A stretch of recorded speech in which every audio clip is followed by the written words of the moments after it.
Monsters don't always wear masks.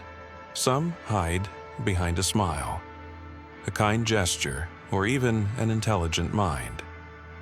In the 1970s, the small coastal town of Santa Cruz, California, became the hunting ground for one of the most chilling killers in American history, Edmund Kemper, a man of towering intellect and an even more towering frame.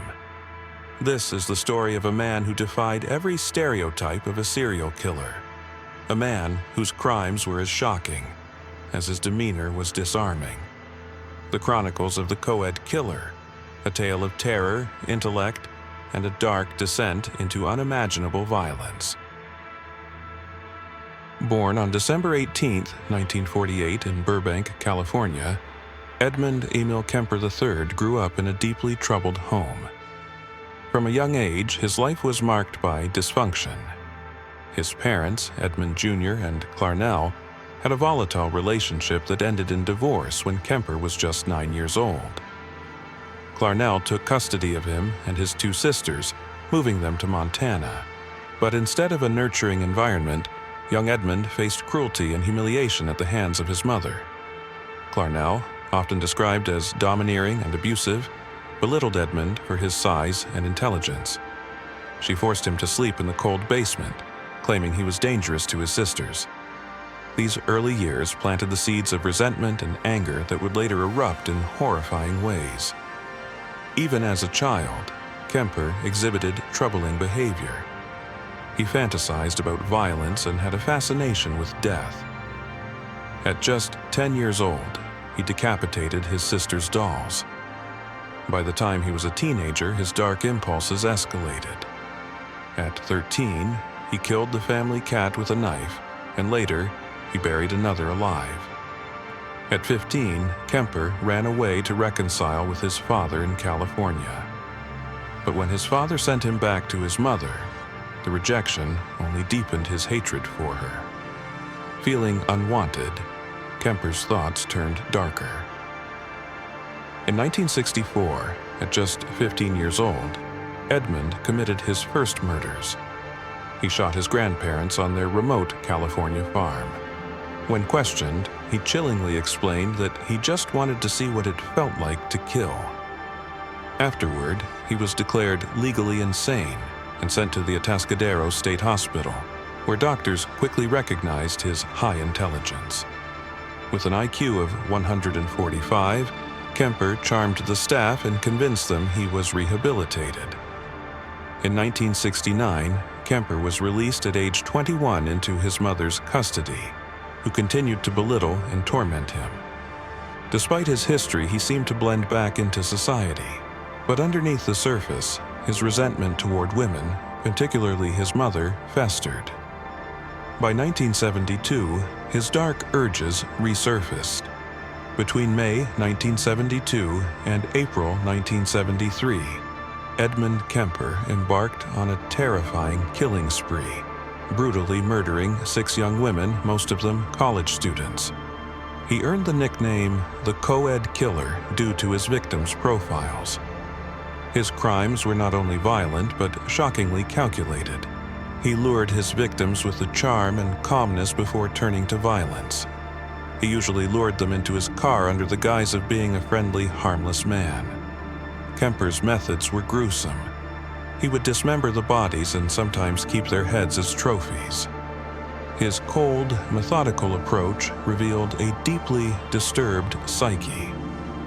He later revealed his deep-seated hatred for his mother as the driving force behind his crimes.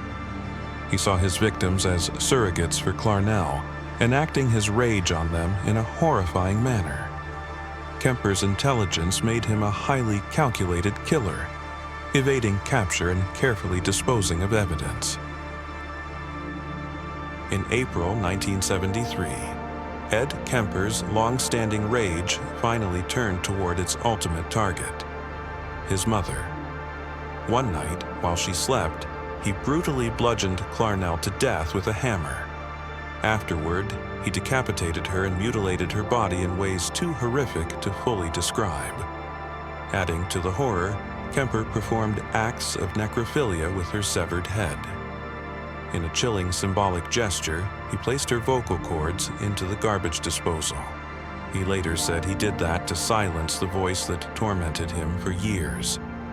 Following his mother's murder, Kemper invited her best friend over to the house. Once she arrived, he strangled her to death. She was the only victim whose head was not severed. To cover his tracks, Kemper staged the scene to resemble a robbery, attempting to deflect suspicion from himself. The next day, he fled the state and drove to Pueblo, Colorado. Surprisingly, Kemper didn't run for long. He ended the terror himself. Days later, he called the police from a phone booth, confessing to his crimes. At first, the authorities didn't believe him, but when he led them to the evidence, his horrific confessions shocked the nation. At his trial in 1973, Kemper was candid about his murders, offering detailed accounts of his methods and motives. He was convicted of 8 murders and sentenced to life in prison without parole. Today, he resides in California Medical Facility, where he is considered a model prisoner, often reading books aloud for blind inmates. His story has fascinated criminologists and psychologists for decades. How could a man with such intelligence and charm commit such horrific acts?